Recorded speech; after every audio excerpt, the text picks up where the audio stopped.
ભગવાનની સેવા અને ભગવાનની શરણાગતિ આ કર્યા બાદ એમાં ક્યારે પણ સંશય નહીં રાખવો.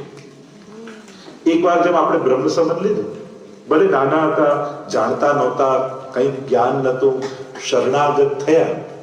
હવે તો જુદી વાત છે, ઘણી વાર 2-3 વાર લોકો લેવા જાય બ્રહ્મ સંબંધ, પણ અપરાધ છે. ના આપવું જોઈએ, ન લેવું જોઈએ. શરણાગત થયા પછી અવિશ્વાસ કરવો એ અપરાધ છે. મેં એક વાર, કારણ કે મહાપ્રભુજી અમે કોઈ બ્રહ્મ સંબંધ આપતા નથી. કબાટમાં હીરો પડ્યો હોય તો કબાટનો ના થઈ જાય, એ માલિકનો જ રહે. મહાપ્રભુજી તમને બ્રહ્મ સંબંધ આપે છે. અને એટલા માટે લોકોને ઘરના આંકડાઓ યાદ રહે, ગાદીઓના આંકડા યાદ રહે, 1 થી 7 બધાએ ગોખી નાખ્યું છે, એટલે ક્યાંક ને ક્યાંક ફરાય. પણ મહાપ્રભુજીનો આનંદ નથી જોઈતો તમને? શ્રી વલ્લભ જે આપવા માંગે છે એ આનંદ નથી જોઈતો? એટલે ઘણી વાર વ્યવહારિક બુદ્ધિ કરી આપણે અલૌકિકતાને ચૂકી જતા હોઈએ છીએ. અને એટલા માટે શરણાગતિમાં સંશય નહીં રાખવો કે મારો ઠાકોરજીએ સ્વીકાર કર્યો હશે કે નહીં. કૃષ્ણદાસ મેઘનની વાર્તામાં સ્પષ્ટ છે. 3 વાર એકને એક વસ્તુ માંગી તો કહ્યું કે પહેલી વાર મહાપ્રભુજી આજ્ઞા કરી દીધી, પાછું એ કેમ માંગ્યું? કારણ કે હરિરાયજી ભાવ પ્રકાશમાં એટલે સમજાવે, પાછું માંગ્યું એટલે પહેલા આપેલો આશીર્વાદ નતા માંગે. કારણ કે એને સંશય કર્યો કે મહાપ્રભુજી પહેલા કહ્યું જા તને આપ્યું, તો એને ભરોસો નથી કે મહાપ્રભુજીએ કહ્યું તો મને મળી ગયું, ફરી એ કેમ માંગ્યું? શંકા કરી તો ગયું. અને બીજું, સેવામાં ક્યારે શંકા નહીં. હું આ ભોગ ધરું છું, આ સ્નાન કરાવું, પોઢાવું, ઠાકોરજી આરોગતા હશે, મારી સેવા સ્વીકારતા હશે, આવી શંકા ક્યારેય નહીં કરે. કારણ એ તમને વ્યક્તિને નથી જોતા. તમારો બ્રહ્મ સંબંધ કરાવીએ છે ને ત્યારે તમારી ઓળખાણ ફલાના બહેન કે ફલાના ભાઈ તરીકે નથી કરાવતા, પણ લીલામાં તમારું જે વ્રજભક્તોનું સ્વરૂપ છે ને એ સ્વરૂપ સાથે ઠાકોરજીનો સંબંધ થાય છે. અને ઠાકોરજી તમને કોઈ ભાઈ કે બહેન તરીકે નથી જોતા કે ફલાણા ભાઈ કે ફલાણા બહેન, એ તમારી અંદર રહેલા વ્રજભક્તને જુએ છે. આપણને ભલે જ્ઞાન નથી કે હું કોણ છું, મારું શું સ્વરૂપ છે, પણ જ્યારે તમે, કારણ કે તમારી રીત કઈ છે? વ્રજભક્તોની રીત, સેવા રીત પ્રીત વ્રજજન કી. વ્રજજનોની રીત અને પ્રીત મહાપ્રભુજીને ગુસાઈજી આપણને આપી છે. એટલે આપણે કઈ કરતા નથી. આપણે એટલે ઘણી વાર લોકો વૈષ્ણવ કે ને કે પ્રભુને આ ભોગ ધરાય, આ ધરાય, પેલું ધરાય. હવે તો મોડર્ન જમાનો છે, આ બધું ના આરોગાવાય. એક વસ્તુ સમજી લો, ખ્યાલ કરી, ક્યાંય કોઈ વસ્તુનો વિરોધ નથી, પણ આપણે ઠાકોરજીને 21મી સદીનો અનુભવ નથી કરાવવાનો, પણ આપણે સારસ્વત કલ્પનો અનુભવ કરવાનો છે. એનું નામ સેવા છે. એટલે આ વેદ સમજી લો. સૌથી પહેલા આપણે ઠાકોરજીને અત્યારના સમયનું ફીલ કરાવવું, એનું નામ સેવા નહીં. બેજમતા કે આ વાઘા ધરાઈ હોય તો જૂના દીવો પેન્શન ના ધરાવી શકાય, ટી શર્ટ ના ધરાય, બરમુડો ના ધરાય, આ ના ધરાવી શકે. જો તમારા બધા કરતા અમારા ઠાકોરજી છે મોડર્ન છે. તમે ડાઇનિંગ ટેબલમાં હમણાં ખાતા થયા, અમારે તો 500 વર્ષથી ઠાકોરજીને ભોગનું ટેબલ આવે છે, પાટ આવે છે. તમે ચમચીથી હવે ખાતા થયા, અમારા ઠાકોર તો પહેલા ચમચા, ચમચી, અને દરેકના સાઈઝ જુદા. મોટું હોય તો એમાં મોટો ચમચો આવે, નાનું હોય તો ઉદઘારમાં જુદો ચમચો. તમે હવે બધું ગોઠવીને બધું ડિસ્પ્લે આમ સરસ રીતે કરીને પછી આ જમતા થયા. ઠાકોરજીમાં તો અમારે દૂધઘર જુદું, અંચકડી જુદું, સકડી જુદું, થાળ સાજવામાં આવે, કોર સારવામાં આવે. ઠાકોરજી તો અમારે તમારા કરતા ઘણા મોડર્ન છે. તમે હવે રૂમાલ વાપરતા થયા, અમારે ઠાકોરજી મુખવસ્ત્ર હંમેશા બાજુમાં હોય. એટલે પ્રભુનું તો એટલું બધું સુંદર પ્રકાર છે. 500 વર્ષથી આપણી જે પરંપરા અને પ્રણાલિકા છે, તમે જુઓ તો મૂળ વાત એક વાત સ્પષ્ટ સમજી લો. સેવા એટલે આ 21મી સદીને ઠાકોરજીને ફીલ નથી કરાવવાની. આપણે ઠાકોરજીના માધ્યમથી સારસ્વત કલ્પનો આનંદ લેવાનો છે. આ સૌથી પહેલા કોન્સેપ્ટ ક્લિયર થઈ ગયું છે. જો તમે વ્રજભક્ત બનીને વિચારશો ને તો સેવા કઈ અઘરું નથી, પણ હમણાં કોઈ વ્યક્તિ બનીને વિચારશો ને તો બધું નડશે. અરે સેવા તો સહેલી જ છે. આપણે બધા અપરસથી ડરેલા છે. સેવા કોઈ દિવસ અઘરી કોઈને લાગી જ નથી. આ અઘરું શું લાગે છે આપણને બધાને? વડીલોની જોયેલી અપરસ. તો એ આચાર વિચાર વ્યવસ્થા એ પુષ્ટિ માર્ગનો સૌથી પહેલા સમજી લો, એ પુષ્ટિ માર્ગનો સબ્જેક્ટ છે જ. એ સમગ્ર હિન્દુ ધર્મનો સબ્જેક્ટ છે કે આચાર વિચાર રાખવા. આચાર પ્રથમો ધર્મ, એમ શાસ્ત્રએ કહ્યું. તો કહ્યું એ બધા હિન્દુઓ માટે કહ્યું છે. એ કઈ ખાલી વૈષ્ણવ માટે જ નહીં, પણ વૈષ્ણવ ચોપડીને વધારે ફોલો કરે, ઇન્સ્ટ્રક્શન અને લો વધારે ફોલો કરે, એટલે બધાએ લો એના માથે જ ઢોળી દીધા. હવે કાયદો જે વધારે પાળે એ સારો નાગરિક કહેવાય કે ખરાબ કહેવાય? તો વૈષ્ણવ સારા કહેવાય કે વેદિયા કહેવાય? તો આપણે આ બધા વેદિયા ઓર્થોડોક્સ અરે બિચારા ચોપડીને વધારે ફોલો કરે છે, વધારે લો ફોલો કરે છે. એટલે જ સારો દેશ કયો કહેવાય? કે જેમાં રહેલા નાગરિકો એ દેશના રહેલા કાયદાને ફોલો કરતા હોય. તો એ સારું માનીએ ને આપણે. પણ આપણે જે આપણો પ્લસ પોઈન્ટ છે એને નેગેટિવ કરીએ. આ બધા તો આમ જુનવાણી નામ કરે તો બિચારા પેલો કાયદાને ફોલો કરે છે. અને એને નથી લખ્યા, એને કોઈ બનાયા નથી, પુષ્ટિ માર્ગે કોઈ બનાયા નથી. આ તો હજારો વર્ષ પહેલા મુનિઓ નિર્ણય સિંધુ અને ધર્મ સિંધુ નામના ગ્રંથ છે. એમાં હિન્દુની જીવન પરંપરા, પ્રણાલિકા, આચાર વ્યવસ્થા કેવી હોવી જોઈએ એનું આખું વિસ્તારથી વર્ણન કરવામાં આવ્યું છે. અને આપણા બધા આચાર્યોએ એ ધર્મશાસ્ત્રોની આજ્ઞાને આપણે સ્ટ્રિક્ટલી ફોલો કરતા. અને એટલે હવે જે માનતા એટલે આખા સમાજે બધાએ મળી વૈષ્ણવ પર ઢોળી દીધું કે આ તમારું છે અને તમે પાળો. અને એટલા માટે સૌથી પહેલા વાત સમજી લો, આચાર વિચાર વ્યવસ્થા અપરસ એ પુષ્ટિ માર્ગનો સબ્જેક્ટ નથી, એ હિન્દુ ધર્મનો સબ્જેક્ટ છે. એટલે આપણને અઘરું દરેકને સેવા કરવી છે, દરેકને ભાવના ડરીએ છે શેનાથી? અપરસથી, કે અમારે ત્યાં આ સચવાતો નથી, આ ભણાતો નથી, આમ થતો નથી, આમ થતો નથી, કૂવો નથી, પેલું નથી, ફલાણું નથી, એટલે ઘણું બધું નથી તો ઠાકોરજી નથી. એટલે બધું પ્રભુ માટે હતું, આપણે બધા માટે પ્રભુને જ છોડી દીધા. મૂળ વાત આ છે. અને એટલા માટે સૌથી પહેલા એ ભય કાઢવા માટે, અપરસનો ભય કાઢવા માટે કોઈ પણ વલ્લભકુલ પાસે જજો, જ્યાં તમારી નિકટતા હોય, જ્યાં બોલીને વાત કરી શકતા હો, જ્યાં ભાવ અભિવ્યક્ત કરી શકતા હો, અને એમ કીધું મારે સેવા કરવી છે, આ પણ બધું મારે ત્યાં આમ છે વ્યવસ્થા, શું કરવું?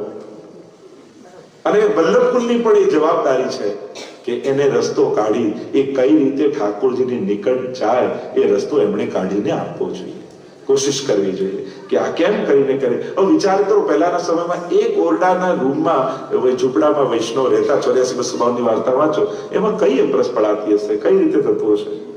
મહાપ્રભુજી પોતે પધારતા, તો એવા તો ઘણા બધા પ્રકારો આપણે જોઈ શકીએ. અને એટલા માટે સૌથી પહેલા અપરસનો ભય કાઢી નાખો. આ બધું સપોર્ટિવ છે, આ બધું સેવાના સહાયક અંગો હતા. આપણે કોઈ કોલેજની બુક કોઈ કેજી વાળાને આપો એટલે પેલા હું તો ભણીશ જ નહીં, આ બધું મને ક્યાંથી યાદ રહે? તો સાચી જ વાત છે, કેજી વાળાને કોલેજ વાળાની બુક આપો તો ડરી જ જાય. આપણા બધા સાથે આવું જ થયું. આપણે બધાએ એ કોલેજ વાળા મરજાદી લોકોને જોઈ લીધા. આપણા ઘરે ઘરે વડીલો હતા, દાદા બધા, અને ખરેખર એમના માટે રિસ્પેક્ટ થવો જોઈએ, આપણને આદર થવો જોઈએ. પણ પુષ્ટિ માર્ગમાં આવીને એવા જ થઈ જવું એ બધા માટે સંભવ ના હોય. તમે એક પાઠ કરો છો તો તમે એક સારા વૈષ્ણવ છો, તમે એક માળા કરો છો તો તમે સારા વૈષ્ણવ છો, તમે સેવામાં મિશ્રી ભોગ ધરો છો તો તમે સારા વૈષ્ણવ છો, તમે સખડી ભોગ ધરો છો તો તમે સારા વૈષ્ણવ, મરજાદી છો તો તમે સારા વૈષ્ણવ છો. ઠાકોરજી ક્યાં એવી પ્રતિજ્ઞા લીધી છે કે મિશ્રી ધરે એના પર કૃપા નહીં કરું, સખડી ધરશે એના પર, એવું કોઈ ક્યાંય કોઈ પુસ્તકમાં છે ના. આ તો આપણા સમર્પણનો ભાવ છે. અને એટલા માટે સૌથી પહેલા ઘણીવાર અમારે શું થાય, મને તો ઘણીવાર એક એવો પ્રોગ્રામ કર્યો હતો, મિથ બસ્ટર. એક એવો પુષ્ટિ માર્ગમાં કાર્યક્રમ થવો જોઈએ કે આ ઘણા બધા મિથ એટલા બધા ચાલે છે ને, એને બસ્ટ કરવા જોઈએ. એક આખું એવું મને એમ થાય કે આપણે એલઈડી સ્ક્રીન પાછળ રાખીએ અને એ કે આપણે એનિમેશનમાં બતાવીએ કે પહેલી મિથ કઈ, બીજી કઈ, ત્રીજી, આ બધું બસ્ટ કરી નાખીએ. કારણ કે લોકોને શીખવાડવા કરતા આવું નથી એ સમજાવવામાં મારો 90% ટાઈમ જાય છે. ખરેખર બીક કાઢવામાં જ વધારે ટાઈમ જાય, જ્ઞાન આપવાનો તો વારો જ નથી આવતો. ભાઈ આવું નથી, આમ નથી, ફલાણું નથી, એ સમજાવવામાં જ થાકી જવાય છે. એટલે ઠાકોરજી પાસે જવું એનાથી ઉત્તમ સત્કર્મ બીજું કોઈ નથી. બાકી બધું એની પાછળ છે. તો સૌથી પહેલી વાત સારસ્વત કલ્પનો અનુભવ કરવો. એટલે હું જે બે વાત કરતી તો શરણાગતિમાં શંકા નહીં કરવી અને બીજું સેવામાં શંકા નહીં કરવી. અને તમે મહાપ્રભુજીની કાનીથી સેવા કરો છો એટલે ઠાકોરજી ચોક્કસ આરોગ્ય છે. એ તમારી મિશ્રી, તમારો સૂકો મેવો, તમારું દૂધ, જે પણ તમે ધરો છો. ઘણી વાર પેલા ગણપતિજી જયારે પીવાનું શરૂ કર્યું તો લોકો ઠાકોરજી પર પણ ટ્રાય કરે. આજ સુધીની સેવા ગઈ અને તે સાબિત એમ કર્યું કે આજ સુધી નતા આરોગતા, આજે આરોગ છે. એનું તેવું તે આજ સુધીની સેવામાં તે શંકા કરી. કે આજ સુધી મેં ધર્યું એ તો નતું લીધું, આજે લેશે. એટલે કરેલી સેવા પર શંકા નહીં કરવી. કારણ તમે મહાપ્રભુજીની કાનીથી ઠાકોરજીની સેવા કરી રહ્યા છો. એટલે તમને તમારી જાત પર ભલે ભરોસો ન હોય, પણ મહાપ્રભુજી પર તો ભરોસો છે ને, કે જયારે હું એમની કાની આપું તો ઠાકોરજી ચોક્કસ આરોગ્ય જ છે. એટલે એ ભરોસો રાખો. એટલે એ જયારે ભરોસો છે તો તમને ક્યાંય વાંધો નહીં. તો સેવા પ્રકાર પર આવો. સારસ્વત કલ્પનો અનુભવ કરવો છે આપણે. મારે આપણી અધ્યાત્મ પદ્ધતિ શું છે, આપણી સાધના શું?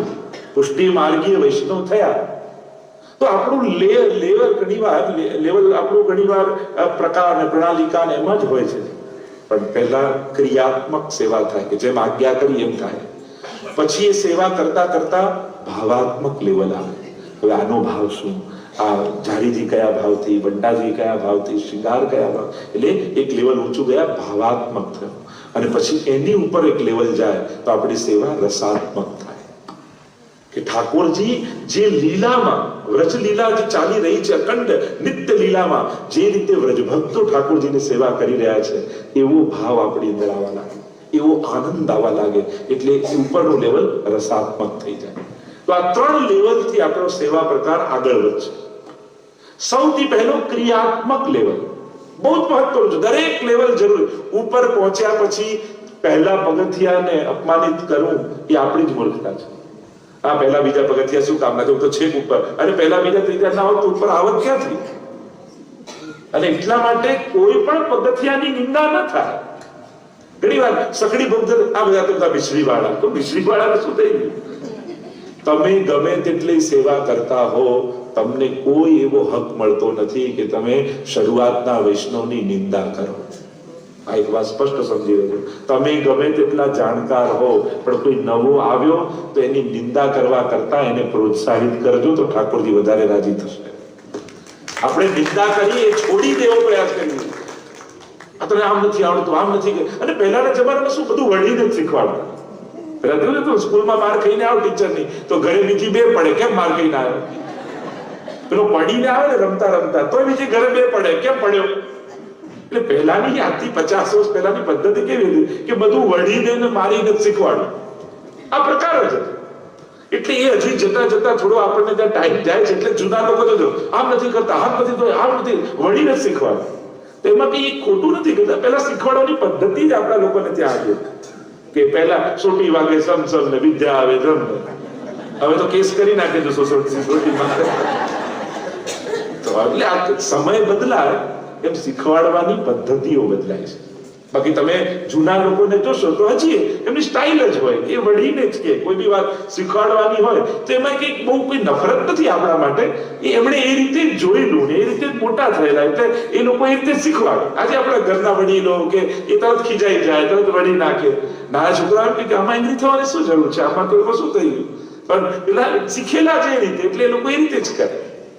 તો એમાં એમની ભૂલ નથી, પણ આપણે મોટાઓને સમજવાનો પ્રયાસ કરો. આપણે કહીએ કે નાનાઓને સમજો, એમની ફિલિંગ્સને સમજો. એમ આપણે ઘણીવાર ભૂલી જઈએ છીએ. વડીલોની ફિલિંગને પણ સમજો. એ લોકોએ કેવો માહોલ જોયો છે, કેવો પ્રકાર જોયું છે, એ લોકોએ પૂર્વમાં કેવા વૈષ્ણવની વચ્ચે રહ્યા છે. એ લોકોની તમે જોશો ને, એ લોકોની જે મોટા થઈ. અને હવે દુનિયા જે 20 વર્ષમાં બદલાઈ છે, ઘણીવાર આપણે બધા જ કન્ફ્યુઝ રહીએ કે આપણે તો આવું બધું જોઈને મોટા થયા, હવે આમ કરે તો શું કરવું, અમારે આમ કરવું. ઘણીવાર તમે નહીં અમે કન્ફ્યુઝ થઈ જઈએ છીએ કે હવે કરવું શું, કે હવે માહોલ આમ થયો. કારણ કે અમે જો નવી વાત કરવા જઈએ તો જૂના રીસાઈ જાય વડીલો. આજે જે તો કેવા છે, કેવી નવી વાતો કરે. અને જો જૂની વાત કરીએ તો નવા, આ બધા જૂના મહારાજ છે, આ બધા ક્યાં જૂની વાત. તો અમારે કયો પક્ષે રહેવું અમને ખબર નથી પડતી. કારણ કે ટ્રાન્ઝેક્શન પીરિયડ જ્યારે ચાલતો હોય ત્યારે તમે કયા પક્ષે ઉભા રહો એમાં તમે કન્ફ્યુઝ થઈ જાઓ. અને એટલા માટે આપણે બધા જ થોડીક મેચ્યોરિટી સમાજમાં ઊભી કરીએ. કે એક મેચ્યોર સમાજ કેવો હોય, તો આપણે ભણેલો ગણેલો સમાજ. તો ભણેલો એટલે શું? ચોપડીઓ વાંચીને ડિગ્રી મેળવેલો, એક્ઝામમાં પાસ થયેલો સમાજ ભણેલો કહેવાય. ભણેલો સમાજ એ કહેવાય જે બીજાની ફિલિંગને રિસ્પેક્ટ આપી શકે, જે બીજાની વાતને સમજી શકે. કે પેલો અભણ હોય એની વાતને સમજી શકે. જો બિચાર આ રીતે ઉછર્યો છે તો આની તો આવી જ વાત હોય ને, આ તો આવું જ બોલે ને. મોટા હોય તો મા બાપ તો આવું જ કે ને. આ વાત જે સમજી શકે, નાના અને મોટાની, ભણેલા અને અભણની, અને ઘરમાં દરેકના ફિલિંગને રિસ્પેક્ટ મળે, એ સમાજ ભણેલો ગણેલો કહેવાય. ખાલી એક્ઝામ આપીને ડિગ્રી મેળવેલો સમાજ થોડી, એ ડિગ્રી વાળો સમાજ કહેવાય, ભણેલો ન કહેવાય. ડેવલપ સમાજ, મોડર્ન સમાજ એટલે શું? મોડર્ન એટલે આદર છોડી દેવો, રિસ્પેક્ટ છોડી દેવું, પ્રેમ છોડી દેવું ના. મોડર્ન એટલે દરેકના વિચારને સાંભળવાની તૈયારી, દરેકના ફિલિંગને રિસ્પેક્ટ આપવાની તૈયારી. હા, આનો બી એક મત હોઈ શકે, આનો પણ એક વિચાર હોઈ શકે, એવી વાત, એ મોડર્ન સમાજ કહેવાય. તો આપણે જ્યારે મોડર્ન સમાજ, આપણે કે તમે વેસ્ટર્ન કન્ટ્રીઝમાં રહો છો, આટલો મોડર્ન સમાજ, તો શું તમારા ઘરમાં, તમારે ત્યાં, તમારા સમાજમાં મોડર્નતા છે? વિચાર કરજો. એટલે એ વિચારી કે આપણે મોડર્ન થયા કે તો મોડર્ન એ કેવળ મોબાઈલ વાપરતા આવડે કે કોમ્પ્યુટર, એને થોડી મોડર્ન કહેવાય. આપણે બધા તો એવા છીએ કે કોમ્પ્યુટર નવું લાવીએ તો એને કંકુનો ચાંદલો કરીએ કે આ બરાબર ચાલે. આપણી તો શ્રદ્ધા એટલી બધી બેસેલી છે કે એ ભલે ગમે તેટલી ટેકનોલોજી, તમે ભલે પોર્શ કાર લાવો તો કોઈની દીકરીને કોઈ ચાંદલો કરી આપો, આગળ સાથીઓ કરી ત્યારે પણ લાગે હવે આપણે સેફ છીએ. એની બ્રેક ઉપર આપણને ભરોસો ના હોય કે પેલા ટ્રેનરે આપણને ઘણા ટ્રેન કર્યા કે આની આવી હાઇડ્રોલિક બ્રેક છે, આમ રોકાઈ જાય, આમ થઈ જાય. આપણને ભરોસો ક્યારે આવે કે ઠાકોરજીનું આગળ ચિત્ર બિરાજતું હોય ને, આપણને એમ લાગે હવે આપણે સુરક્ષિત છીએ. આવી શ્રદ્ધાવાન આપણે બધા છીએ, આવા શ્રદ્ધાવાન કે પ્લેનમાં ટેક ઓફ થતો હોય, આટલું બધું ટેકનોલોજીથી બનેલું પ્લેન, એ ઠાકોરજી બરાબર લેન્ડિંગ કરાવજો. બતાવે ને, આગે દો દ્વાર, પીછે દો દ્વાર, ઉપરથી કઈ થાય તો હરિદ્વાર. એટલે આજે આટલી બધી ટેકનોલોજીની વચ્ચે રહેનારા આપણે બધા, આ બધામાં કે ભલે ગમે તેટલો મોંઘો મોબાઈલ લીધો હોય તો સ્ક્રીન સેવરમાં ઠાકોરજીનો ફોટો હોય તો આપણું સારું બધું થાય. આજે આપણે બધાની શ્રદ્ધા છે અને આપણા બધામાં છે, આ દરેકમાં છે. દરેકને, એક નાના છોકરાને પેલું એમ થાય કે હું કંઈક સારું કરું, શું કરું? આવડા શ્રદ્ધાવાળા આપણે બધા, પણ એ શ્રદ્ધાને સાધના બનાવવા, એ શ્રદ્ધાને દિશા આપવા. એટલે સૌથી પહેલું સ્ટેપ જે હું વાત કરતો હતો, ક્રિયાત્મકતા, એટલે કે પ્રોસેસને ફોલો કરવાની વાત. કારણ કે આપણે બધા પ્રોસેસને અત્યારના સમયમાં સ્કીપ કરવા માંગીએ. ભગવાન ભાવના ભૂખ્યા, શ્રદ્ધા, સાચો પ્રેમ, સાચો દિલ, અંતઃકરણ ચોખ્ખું જોઈએ, પણ એ બધું અભિવ્યક્ત કઈ રીતે કરવું? પ્રોસેસ તમે સ્કીપ કરશો તો તમે એ શ્રદ્ધાની ઊંચાઈએ નહીં પહોંચી શકો. સીધા એમ કે આ તો બહુ, આને સીધો 10th માં બેસાડી દઈશ, આને સીધું કોલેજની આપ એક્ઝામ કરો, આટલા વર્ષ બગાડીને શું કરવું? કારણ કે સીધો આને પહેલા પ્રોસેસ આપણું, જેમ જેમ માઇન્ડ, ભાવનાઓ, ફિલિંગ્સ, ઇમોશન્સ, કારણ કે પ્રોસેસ છે ને, ઇમોશન્સને ડેવલપ કરે છે, ઇમોશન્સને દિશા આપે છે, અને એના માટે પ્રોસેસની જરૂર છે. જેમ નાના બાળકનો ઉછેર કરતા હોઈએ, સીધું એને જમાડી નથી દેતા આપણે કે હમણાં એને પચે એવું નથી તો આવું ફૂડ આપો, આ રીતે મોટો કરો, આ રીતે સાચો, આ રીતે કરો, અને ધીમે ધીમે ની પ્રોસેસ પ્રમાણે એને મોટો કરતા. એમ દરેકમાં, દરેક વસ્તુની પ્રોસેસ છે. તો ક્રિયાત્મકતા સેવા એટલે પ્રોસેસને ફોલો કરવાની વાત. અને પ્રોસેસ ફોલો કરવાની વાત એટલે આપણો સેવા પ્રકાર. એટલે એક વસ્તુ યાદ રાખો, સીધી ઊંચાઈની વાત કરી પોતાની જાતને છેતરવાની કોશિશ ના કરતા કે દિલ ચોખ્ખું ને અંતઃકરણ પવિત્ર ને ભાવના શુદ્ધ જોઈએ. હવે ભાવના 1 સેકન્ડમાં બગડી જાય, બોલો શું કરવાનું? 1 સેકન્ડ લાગે, એક સીન કંઈક એવો જોયો, તુરંત વિચાર બદલાઈ ગયો, કરવાનું શું? અત્યાર સુધી ચોખ્ખું હતું, 1 સેકન્ડમાં બગડી ગયું, શું કરવાનું? અને એટલા માટે ક્યાંક આ ભાવના અને અંતઃકરણ પવિત્ર, દિલ ચોખ્ખું ને આમ કઈ બધી વસ્તુથી આપણે બચતા તો નથી ને ક્યાંક, આ પ્રોસેસથી ભાગી તો નથી રહ્યા ને ક્યાંક. અને ક્યાંક ભાગીશું તો આપણે આપણી જાતને છેતરીશું. અને એટલે સૌથી પહેલા પ્રોસેસ ફોલો કરો, અને એને કહેવાય આપણી સેવા રીત. પછી આવશે પ્રીતની વાત. કારણ પ્રેમ કરો છો, મારું દિલ ખરેખર એના માટે એટલું પવિત્ર છે, આનો હું બહુ સ્નેહ કરું છું. ખાલી બેસી રહેવાથી કઈ થતું નથી. પ્રેમ હોય તો પ્રવૃત્તિ આવે છે. તમને એમ થાય જન્મદિવસ આને ફૂલ આપો, આજે આ દિવસ આને ગિફ્ટ આપો, અને આ અભિવ્યક્તિની ક્યાં, દિલ ચોખ્ખું છે પછી ગિફ્ટ આપવાની ક્યાં જરૂર છે? પણ ગિફ્ટ આપીને એ રાજી થાય તો એને ખુશ જોઈ આપણને કેટલો આનંદ થાય. વસ્તુઓ ગૌણ છે પણ અભિવ્યક્તિ દ્વારા આનંદ ઉત્પન્ન થાય છે. એટલે દરેક પ્રેમ અભિવ્યક્તિ ઈચ્છે છે. ત્યાં પત્ની પતિને પ્રેમ કરતી અને એમ થાય તમારા માટે હું શું બનાવું, બાકી એમાં મારો તમારા માટે સાચો પ્રેમ છે, દિલ ચોખ્ખું છે, મારે ક્યાં કઈ કરવાની જરૂર છે. એક બાળકને માં પ્રેમ કરતી હોય, તારા માટે મને બહુ પ્રેમ છે, પણ ઊભી ના થાય રડતું હોય તો, પણ પ્રેમ કરતી હોય તો રડતા જોઈ જ ન શકે, એ ઊભા થઈને દૂધ ગરમ કરી અને પીવડાવે જ. એટલે પ્રેમ પ્રવૃત્તિ સાથે સંકળાયેલો જ છે. જ્યાં સુધી આ વાત નહીં સમજો ને ત્યાં સુધી તમને એમ લાગે આ બધું તો ઓર્થોડોક્સ, આ બધી તો પદ્ધતિમાં શું કરવાનું, આ વિધિ વિધાનમાં શું પડવાનું, પ્રેમના ભૂખ્યા. પણ તારી અંદર જો પ્રેમ હોય તો તું પદ્ધતિમાં આવી જ જઈશ, પ્રવૃત્તિમાં આવી જ જઈશ. પ્રેમ અભિવ્યક્તિ ઈચ્છે જ છે. અને એટલા માટે ક્રિયાત્મકતા સૌથી પહેલું, ફોલો ધ પ્રોસેસ.